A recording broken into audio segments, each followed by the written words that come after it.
है ठाकुर जी के धाम में जाने के लिए कथा लाभदायक है। तो बोले महाराज कान से सुनेंगे तो भगवान के यहाँ कैसे जाएंगे हम? आदमी कह सकता कि हम कान से कथा सुने और भगवान के धाम कैसे चले जाएं? तो ऐसे ही जा सकते हो जैसे पाँव में दर्द होता है अपने।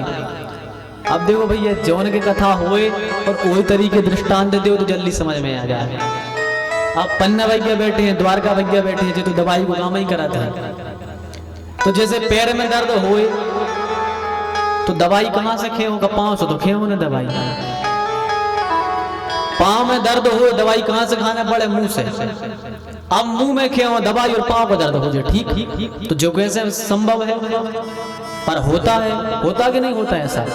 मुंह से दवाई खाओगे पैर का दर्द ठीक हो जाएगा, सर का दर्द ठीक हो जाएगा। ऐसे ही जब आप इस कथा रूपी दवाई को पियोगे तो निश्चित ही जब यहाँ से जाओगे तो ठाकुर जी के धाम में आपके दरवाजे खुले मिलेंगे आपको। ये कथा वहां पर दरवाजे खोल देगी।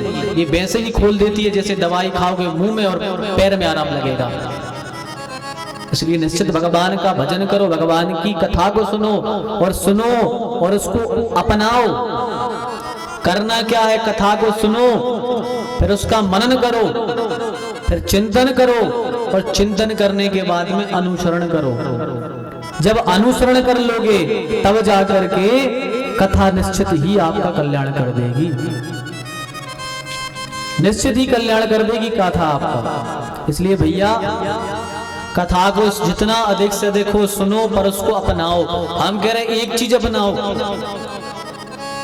एक चीज अपना लो, केवल एक नियम अपना लो। एक नियम भी जीवन में कल्याणकारी होता, एक नियम। भागवत में आपने सुना कि माता पिता को प्रणाम करना है, केवल इतना ही करने लगो। नए नए लड़के बैठे हैं, नियम बना लो कि आज की हमने कथा सुनी है और आज की कथा सुनने के बाद हम नियम बनाते हैं कि कल से रोज अपने माता पिता के चरणों में प्रणाम करेंगे। अच्छा आप लोग इतने बैठे हो, बताओ आप में से माता पिता को चरणों में प्रणाम कौन कौन करता है रोज? वाह, एक लड़का करता है, ताली बजाओ भैया। बाकी लाने देखो, इतना छोटा है पर वह अपने माता पिता को प्रणाम करता है। हमारे सुनाने का फल तभी मिलेगा जब आप लोग उसको अपनाओगे। अब हमने इतनी आपको व्याख्या दे दी, कथा सुनो अपनाओ। आज की कथा सुनाने के बाद में कल हम फिर पूछेंगे कौन कौन माता पिता को प्रणाम करता है। यदि कल 2, 5, 10 हाथ उठ गए तो समझ जाएंगे कि आप लोगों को कथा समझ में आ रही है और कथा से कुछ ले रहे हो।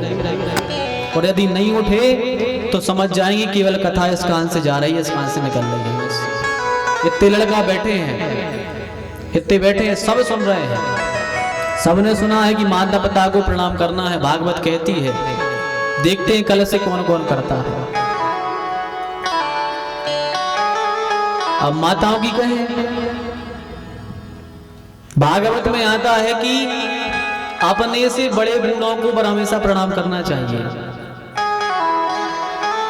अपने से जो बड़े हैं, श्रेष्ठ हैं, उनको प्रणाम करो। अभिवादन करना चाहिए। हमारे यहाँ अभिवादन का बहुत अच्छी संज्ञा है, हमको प्रणाम करना चाहिए। हमारे लिए शास्त्र ग्रंथों में बताया गया है कि प्रणाम करना चाहिए अपने से बड़ों को।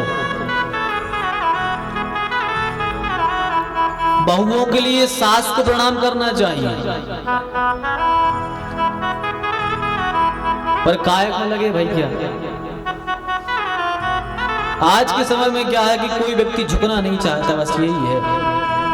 कोई एक दूसरे को झुकना नहीं चाहता एक दूसरे के सामने, केवल एक दूसरे को नीचे दिखाना चाहते हैं सब। तो बहुओं का कर्तव्य है कि अपने सास ससुर को प्रणाम करें, पतियों को प्रणाम करें।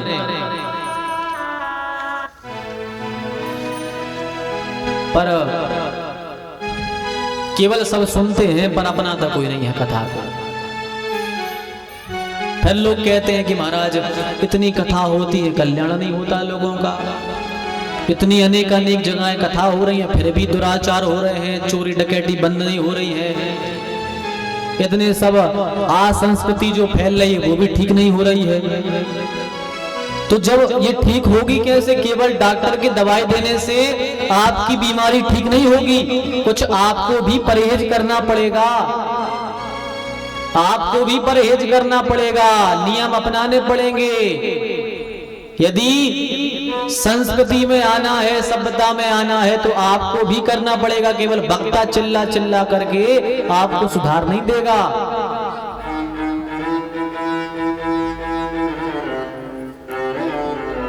एक संत थे पूज्य राजेश्वरानंद जी, बड़ी अच्छा दृष्टांत देते थे वो। अपन सब काम क्रोध लोभ मोह को मिटाने बतुले हैं। हम सोचते हैं कि हम काम को जीत लें, काम को मिटा दें, क्रोध को मिटा दें, लोभ को मिटा दें, मात्सर्य को मिटा दें, पाखंड को मिटा दें, ईर्ष्या को मिटा दें। पर भैया इनको मिटाना नहीं है, इनको मिटाने वाले अच्छे अच्छे मिट गए।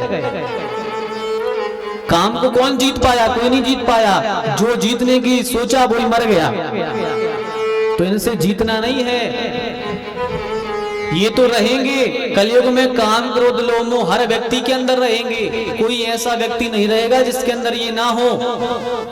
मिटने वाले नहीं है। तुम की सोचो कि भगवान की हम भक्ति भी करें तो मिट जाएं, ये मिटने वाले है ही नहीं। क्यों? क्योंकि ये बीमारी ऐसी है। कैसी बीमारी है? जैसे आज के समय में बीपी की और शुगर की। जे बैठे भाई क्या रहे दवाई वाले, अबे तक का बीपी की और शुगर की दवाई बन पाई जो जड़ से नष्ट हो जाएगा? नहीं बन पाई। जौन को बीपी होगा माने अब रोज तुम्हें एक गोली तो बंद ही जाए, बात तुम्हें जिंदगी भर खाने पड़े। और जौन को शुगर होगा तो भी जिंदगी भर एक गोली खाने पड़े। और अभी आइसुलेंस सी लगाना पड़ा तो काका होते हैं इंसुलेंस। माने जे बीमारी ऐसी है कि जे कभी ना मिटे हैं, मिटे तो न जे, पर इनको कंट्रोल करो जा सकते हैं। जे केवल कंट्रोल में आ सकते हैं, मिट नहीं सके। कंट्रोल में कैसियां हैं? जो उनको शुगर है भैया मीठा नहीं खाओ, मीठा नहीं खाओ, ज्यादा भोजन न करो। यदि दो बार ज्यादा खाने हैं तो 4 बार में खाओ, सुबह दोपहर शाम रात में 4 बार में खाओ। और रोज दवाई लेते रहो। यदि ये नियम से और परहेज करके दवाई खा के चलो हो तो तुम्हारा शुगर कंट्रोल रहे। और यदि मीठा खा ले हो तो वो कछु भी कर सकते हैं। ऐसे ही जी काम क्रोध लोभ मोह है जी नष्ट नहीं हुई है, जी शुगर और बीपी जैसे है भी रहे हैं, पर इनको मिटाने नहीं है। इनको अपन को तो कंट्रोल में करे रहने हैं बस जी, कंट्रोल में रहे आए। और कंट्रोल में कैसे रहे हैं? जैसी बीपी की दवाई बन जाती, ऐसे ही काम क्रोध लोभ को यदि कंट्रोल करने हैं तो रोज सत्संग में जाओ, रोज भगवान की कथा सुनो, अपने आप कंट्रोल रहे हैं। और केवल दवाई खावे से बीपी कंट्रोल नहीं हुए, पहले परहेज भी करने पड़ा था। ऐसा ही है कि नहीं है? परहेज भी करने पड़ा। तो ऐसा ही केवल सत्संग में जाके तुम्हारे काम क्रोध लोभ जो है कंट्रोल होंगे, तुम्हें नियम भी करने पड़ोगे, परहेज भी करने पड़। परहेज क्या करने हैं? हमें आंखों से गलत चीज नहीं देखने, परहेज जो है इन चीज से बचने तो क्या करने? परहेज करने। आंखों से गलत नहीं देखना, कानों से गलत सुनना नहीं है, मुंह से गलत बोलना नहीं है, हाथों से गलत नहीं करना, पैर को गलत रास्ते पर नहीं ले जाना। ये परहेज करना पड़ेगा। और सत्संग रूपी दवाई को खाते रहो तो काम क्रोध लोभ अपने आप आपके कंट्रोल में बने रहेंगे और ठाकुर जी की धाम को चले जाओगे। इनको मिटाने के चक्कर में न रहो कि काम क्रोध लोभ को हम जीत से मिटा दें। इनको तो मिटाए वारे मिट गए, पर जी नहीं मिटे, आज भी है और रहे हैं। तो भगवान की कथा को मन लगा करके सुनो, यही परम धर्म है, यही परम सत्य है, यही सत्य की परिभाषा है। सत्य केवल परब्रह्म परमात्मा है। कल भी हमने कहा था, आज भी कहेंगे और 7 दिन तक कहते रहेंगे कि सत्य केवल परमात्मा है, ये सब असत्य है। कैसे? जैसे आज अपने यहाँ टेम्परेचर कितना होगा? अपने यहाँ 25 होगा टेम्परेचर, और कम 30 होगा अपने यहाँ टेम्परेचर।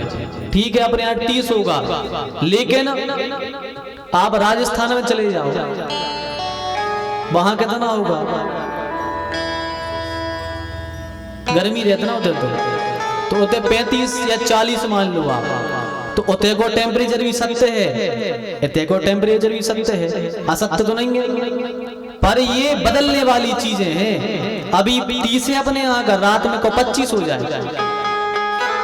तो सत्य तो है कि अभी 30 है, पर ये सत्य चलता नहीं है।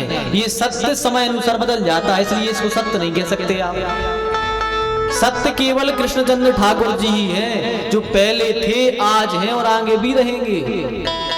परम सत्य केवल यही है और दूसरा कोई सत्य नहीं है। यही भगवान सत्य हैं और संसार में कोई भी सत्य नहीं है। इसलिए सत्य परमात्मा श्री कृष्ण भगवान को भजो, यही परम सत्य है। यही पहला श्लोक कह रहा है भागवत का। सत्य केवल परमात्मा है, हम सत्य को नहीं जान पाते, शंकर जी जान गए। शंकर जी जान गए सत्य को कि केवल परमात्मा ही सत्य है। क्या कह रहे हैं गोस्वामी जी? उमा कहूँ मैं अनुभव